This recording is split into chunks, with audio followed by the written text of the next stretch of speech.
All right. I'm Sam Boyer.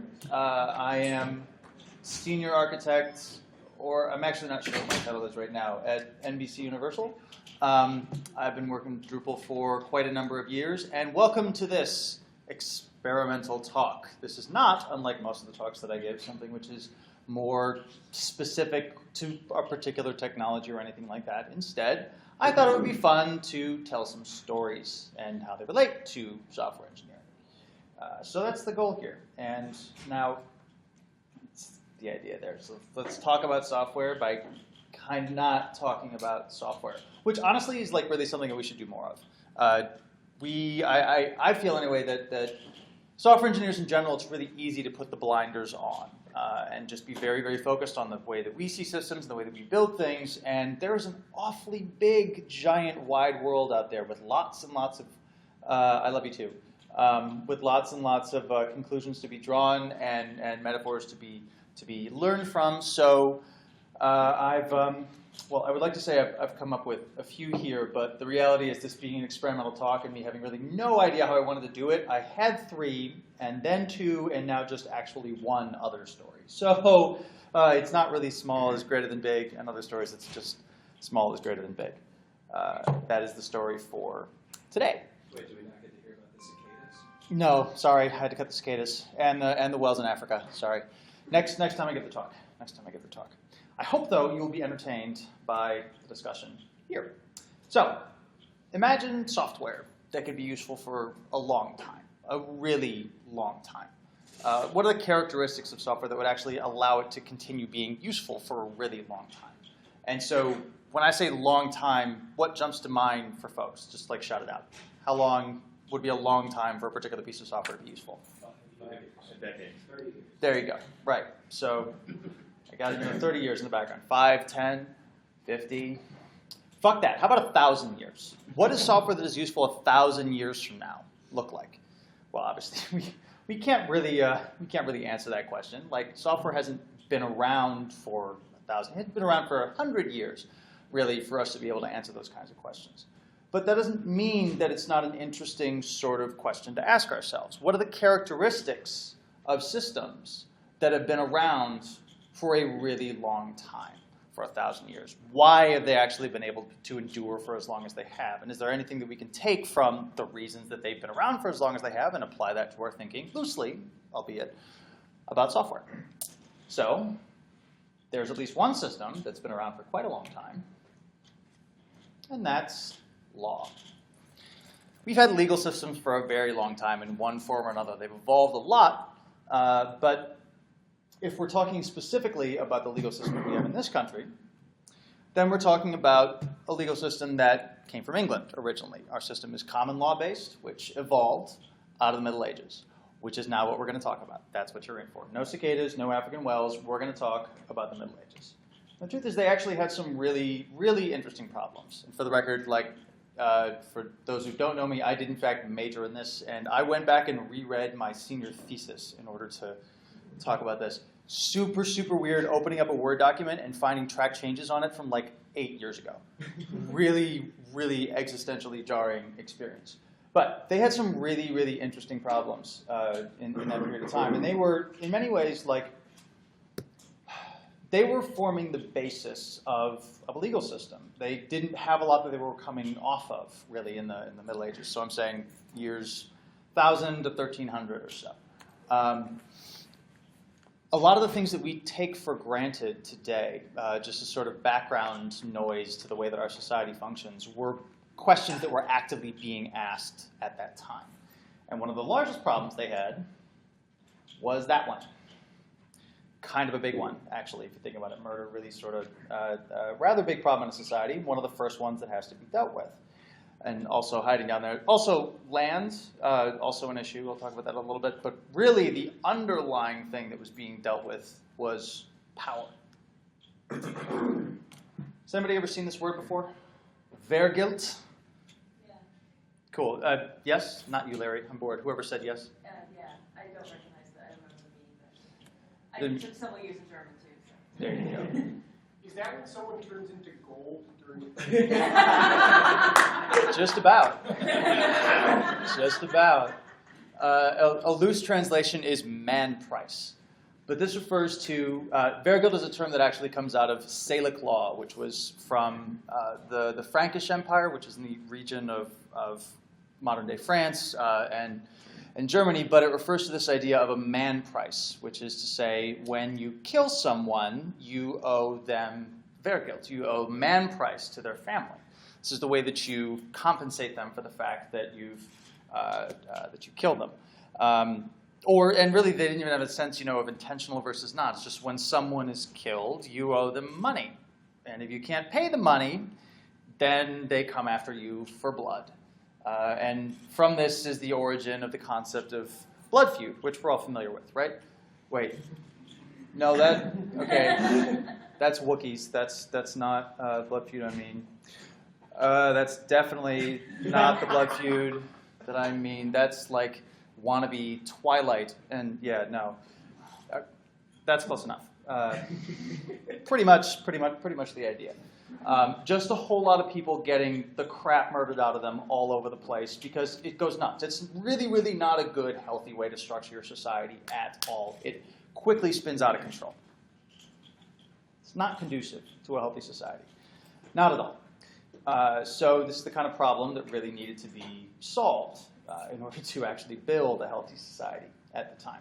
There's also a less sexy problem, but equally important for the purpose of my overall metaphor here. Did you say that murder is sexy? Well, compare. If I had a slide that said, hands off my land, bro, or something like that, would it be as cool to put in big letters as murder? I don't think so. So therefore, by some perverted definition that only a historian can say is sexy, it, yes, is absolutely sexy when it happened 700 years ago.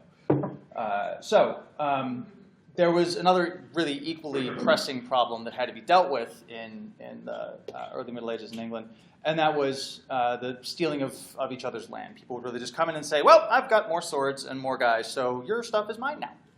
And it was a big problem. And in order to, again, construct any kind of healthy, functioning society, you need to deal with that. Most of these problems, certainly Vergeld, like it's a common practice, right? It's something that you don't really need any central authority in order to act on. You killed this dude in my family, now you owe me this money, or I'm going to kill you. Land, similarly, often enough, you're solving these problems locally. There's some local authority figure you're supposed to go to say, I've had my land taken away from me. This should be restored to me. How do we deal with this? How do we deal with this? But this was the kind of problem that kings needed to solve. So kings, in order to actually gain their power, had to do a lot of different things. They had to. The conventional view of kingship is, oh, it's awesome, right? Everybody totally does what I want them to do because I'm the king. It's not in any way how kingship actually works, of course. Like any powerful figure, there is a basis on which the king's power was formed. And if he violated that conceptual basis, then he would lose credibility and he would ultimately get his head cut off or something like that. He would have his throne taken away. So these problems of murder and land stealing were really two of the chief issues of the day that the king needed to address. And in that sense, just ignore that. I should have taken that out. That's a writ of novel disseisin. It's the thing that you file when somebody steals your land. It means newly dispossessed, novel disseisin. But solving these problems, the land theft and murder, is a really sort of a means to an end for kings, if you're looking at it in a very sort of cynical, practical kind of way. If they don't take care of these problems, they are not delivering on the social contract that they have with their subjects.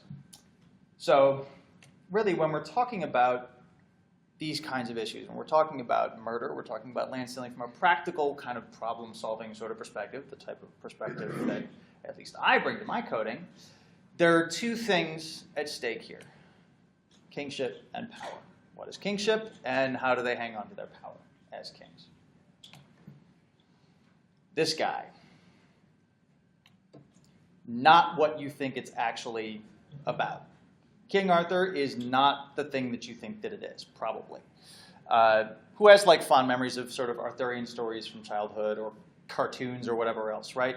It's this, one of the wonderful things about the Arthurian stories is that they are told and retold for so many different purposes. They're this sort of archetypal story, right, which can be readapted into any time period in which you're in and applied to any of the problems of the day. And that's a lot of what we tend to look at. Arthur for, and what we sort of appreciate it for. It's also very diluted notions of what chivalry was about. Whole other discussion. But a huge part of the reason that the Arthurian stories were originally written was not for this like entertainment purpose or anything like that. It was actually written as a prescriptive manual to describe the way that kings should behave. There's this whole giant, fascinating literature, fascinating to me, that comes out of this period of time, which is all dealing with this is how a good king should behave. And it's weird also because like the seminal Arthurian book was called The History of the Kings of Britain. History, like it was telling a story in the past, but all it was actually trying to do was a lot of what it was trying to do was tell kings how they should behave in the present. Very odd sort of balance. You learn how to read through these lines when you do studying this kind of stuff. But the reason that I bring it up here is because as a practical matter for kings actually trying to solve these problems, this goes to the basis of how kings needed to understand what they needed to do, how their subjects viewed them, and the contracts that they actually needed to fulfill. The stories that were spread about Arthur and how he was a good king and what it meant to be a good king were the basis that people actually gave the king their authority. There's this, what I think is a weird story, but interesting.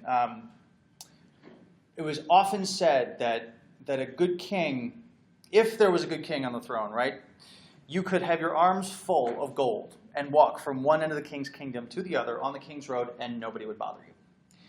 Something that we all know to be patently absurd no matter who is in power today. If you walk around with a giant bag of like a couple $1 million, somebody is going to fuck your shit up. It doesn't matter who there. But like this is the sort of mythical period in which they're living.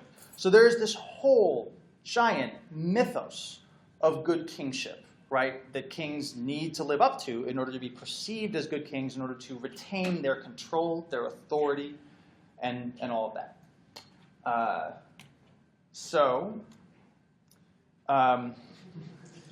Pretty much, I get it. There's already that glaze out there. So moving on to the actual point in the interpretations here. Really, one can look at this whole situation that kings have as a systems modeling problem, which is most of what we do when we design software. The king has to figure out how to acquire and keep his power. That has to do with this mythos of kingship that they have, and then the practical problems that he actually needs to solve. And the basic recipe roughly looks like this. Wrap yourself up in all the PR that you can in this pervasive mythos of kingship. I am like Arthur because this and whatever, and hey, you can walk the king's road and nobody will screw with you. Things like this create really weird legislation such as it existed there because you might protect the king's road as soon as you step off of it. Well, really, who cares? Because it's not a part of the fables that people are telling. It's a reason the society is kind of primitive. But you wrap yourself in the mythos, and then you do some of the legend anyway, just enough, and then you posture around the rest. Then profit. You get to hang on to your head and the crown. But the devil's in the details. So, the kingship mythos is really noisy. Like there's just this bottomless literature of people talking about what good kingly behavior is, good knightly behavior is, all of this chivalry idea. I will say just about chivalry. Chivalry is not about being nice to women. It's about killing people really well and then taking their money. That's what chivalry is about. Very weird society. But so with all this sort of weird kingship mythos that's going on, especially in the earlier period, in the thousands, in the 11th and 12th century, murder is the signal that kings could actually hone in on as a way of acquiring their power. Because there's lots and lots of different forms of violence that are going on. Why should they actually hone in on murder? Well, obviously, it kind of sucks, kills people. It's not great. But localized solutions were difficult, right? Like, there's this fundamental problem with that whole Vanderbilt blood feud system. You have some dude kills some other dude, and everybody in this town is related somehow, which means everybody has a horse in the race, and you can't really figure out how it should be resolved, and everybody just starts killing everybody else, and there's blood everywhere, and nothing productive comes of it. So an independent third party is really kind of ideally situated to come in and be a mediator for that problem. But it also, in a very practical sense, injects the king into the day-to-day life of people who are going around and dealing with this sort of violence. So what is the name of the person who comes when someone's been killed today? Someone who has to come and view the body and assess it and whatever else. Social media experts. That too. A coroner. It is not even remotely incidental. Coroner, the king's man, a representative of the crown. We have this to this day. The first thing that the king had to do was take control of murder in order to take control of violence in the country. Murder is the thing that sits at the root of so many other problems. They could have gone for any number of other types of public order issues, but by taking control of the ultimate act of violence, they have grabbed onto the root of a particular problem. They've looked at this overall model of what are all the different things that we could actually work on as kings, and they've said this is the one that sits at the base of so many other things. And by taking control of that and saying this is the domain of the king, we've not only injected ourselves in a very powerful way, but we've opened the door to going after all other acts of violence. And my mentor and me as well, I tend to believe that essentially the history of law is people in power deciding, drawing lines around what types of violence are allowed and what types are not allowed. It's a very interesting way to look at legal history for me. But in the same way that today, whenever we're looking at a complex problem, right, like I said, the Kingship Mythos is all of the noise, but murder is the signal. It is the thing that by grabbing onto that, you grab hold of everything else that you need to grab onto. And when we're in client meetings or when we're tackling some new problem that we haven't really quite figured out how, that's the thing that I spend my time searching around for most. What is the thing that actually undergirds so much of the rest of this? What is the generative part of this system? What is the thing that by attaching to this, I inherently attach myself to the rest of it? And when I say small is greater than big, this is what I mean, right? Like, the legal system today is enormous. But by focusing specifically on this one smaller piece and getting it correct, figuring out a way to inject themselves well, figuring out a way to take control of it effectively, and choosing that particular problem, they were able to gain a much larger control. They were able to justify themselves in terms of this mythos, but it was also something which allowed the system to grow over time, to progressively take over more and more things. And often when we design our own systems, that's a similar way that we should be looking at things. How do we capture just the thing that matters, just enough at the outset, that it can continue on into the future? There's also the other problem, too, land theft. So it was an expedient solution, not a good model. I didn't say this before, but so they had a lot of problems with negotiating, like, oh, somebody took your land, really? Like, the proper solution to this is, well, let's look for some documentation, right? Who actually owns this thing? Let's try to get it back to its rightful owner. The system that they came up with in 1166, right? They said, screw that. We don't care who the rightful owner is. The only burden of proof is, were you recently dispossessed? Were you in possession of it and then recently had it taken away? Not whether you were appropriately in possession of it, just recently in possession of it and then had it taken away. This is kind of the opposite of a good model, right? This doesn't actually solve things in a terribly satisfying way, but it's expedient. And it solved the problem. It just worked, as I often like to say. And damn if that did not really, really drive adoption. Yes, it did. there was enormous demand for these writs of novel disseisin. They were filed all the time. There are just giant records of people saying, he came onto my land and grabbed 4 of my pigs and then said it was his. It's just like endless reams of them. And it was a very effective way to work its way in, even though it really wasn't a good model. But still, Possession last week is 9/10 of the law. pretty much. That expression comes from somewhere. But this system, like these writs, they were in force for more than 650 years until 1833 was when they were finally abolished because they just worked. They were very effective at taking care of settling this issue. Even if the individuals were not too satisfied, society overall was sated in the sense that, well, you know, nobody's going to war over this necessarily. There's a clear process that's applied to everybody. So again, these are these 2 problems, right? How do you take control of a nation? How do you, in fact, actually establish even the idea that there is a nation in the first place? Because that was a lot of what the kings were doing at that time. And you take a hold of the very specific, the most basic problems. You don't overmodel. You don't say we have to solve all of the things. But you, on the one hand, you can go both ways here. This is what I like about this. Murder, the one that says we really get this model really well, right? We planned it through. We've figured out the different pieces. Versus the land theft. This is a shitty solution, but it works right now and it works really well.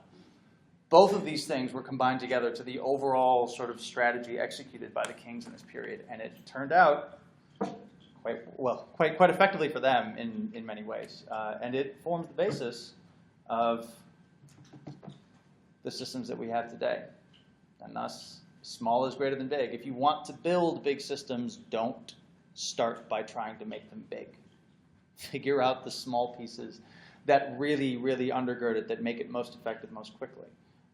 And, you know, that's not terribly new wisdom or anything like that. We hear a lot about that. We're designing iterate and start small and all that kind of stuff. But I think it's an important recognition that that applies well outside of just our domain. This is how problems are solved in general. This is how large-scale change actually happens. Well, it may not be code yet, but systems are systems. That's the talk. Thoughts? Questions? All right. Cool. I actually have one question. Yeah. So how does this apply to Ukraine today? How does it apply to the Ukraine today? Yeah, because there's an example that even happens today. Oh, yeah. Well, you know. Well, that's why we need you. There you go. But that actually is kind of the best techie answer that you could give, right? Because the writs of novel disseisin say, well, were they recently dispossessed? I don't give a crap about who actually owns it. They are explicitly not dealing with the question that is really actually important there, I think. There's, as much as I dislike Thomas Friedman for other reasons, he had his book like 15 years ago, The Lexis and the Olive Tree, and he talks about how important people's sense of their possession of land is to their identity and everything like that.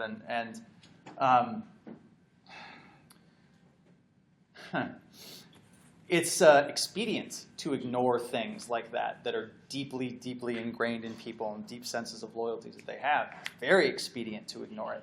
You can build big systems around it, but it doesn't mean that they're actually the best decision to make in the long term or the healthiest for people, which actually I do think is another interesting sort of lesson here, right? Like, just because it makes the system work well really does not mean that it serves any of the individuals using it particularly nicely. Yeah. This is very similar to the keystone habit formation. When you're dealing with systems that have users and people, you want to change habits and the power of habit. Yep. He describes certain habits that are more effective at changing other behaviors, that if you initiate those first, then other things will occur. Sure, I can see that. And the example that you gave about the coronary murder being one of the first ones to grab hold of. There was a, I didn't wedge it in here, but when England conquered Wales in 1282, formally, King Edward I did this. It's this really interesting time, right? Like, Wales was sort of a bunch of principalities, right? And they were all still more or less doing this, like, clan-oriented, Vergilt-ish system for resolving disputes. And Edward talked a good game about like respecting local customs and everything like that, but really what he did was he sent the coroners in. Like the first thing that he did as soon as they were formally militarily conquered is he sent in the king's men to take control of murder. That was his cultural imperialism. That was the way that he took it over, because this is such an intrinsic part of the way that people deal with their lives on a day-to-day basis. By taking that over and offering a better sort of resolution in many ways, it is an effective solution, more effective solution to have a third party negotiate than do it locally. Yeah, it changes people's habits. It does. It's the long game that so often I think we look at sort of short-term UX ideas or whatever, and we develop our user I don't want to say user profiles. What's the personas? Thank you. Yes, we develop our personas, right? Often relatively static ideas, and we're not necessarily looking at how the systems that we create are actually changing the people who are interacting with those systems as we go. It's more complex than we often need to think to actually build the system that's right in front of us, but it doesn't mean that it's not an important thing to think about. Jeff? What's the next murder?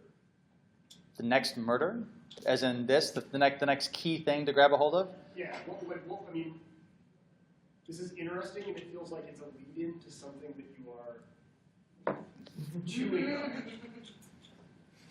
I have no idea what you're talking about. It's definitely not the trustworthiness of information on the internet. It's definitely not that. It's definitely not. Yeah. What's an example of a system that you built Yep. where you identified small? Small part? Well, frankly, this is not something that I feel, since we're at a Drupal event, this is not something that I feel Drupal does a particularly good job of helping me model well. I have a difficult time expressing, coming up with tight models and then feeling like Drupal helps me keep them tight. But let me think.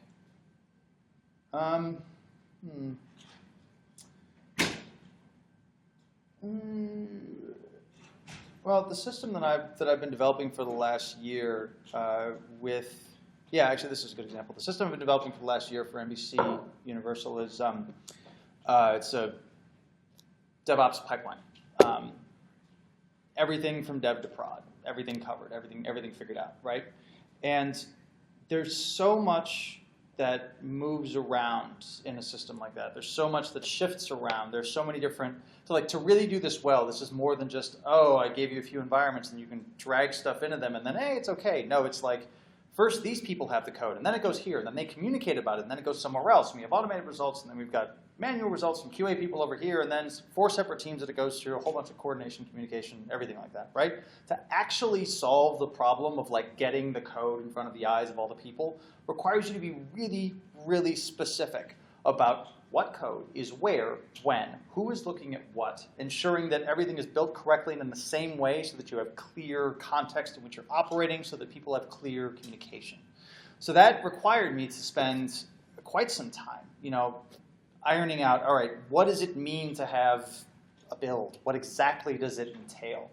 How do I define that in a way that's abstract enough that we can change some aspects of it, but when that's changed, all of it's documented in a very clear place so that we can understand the exact characteristics of this build. Keeping clarity throughout this whole system is really, it's been the name of the game with this pipeline. And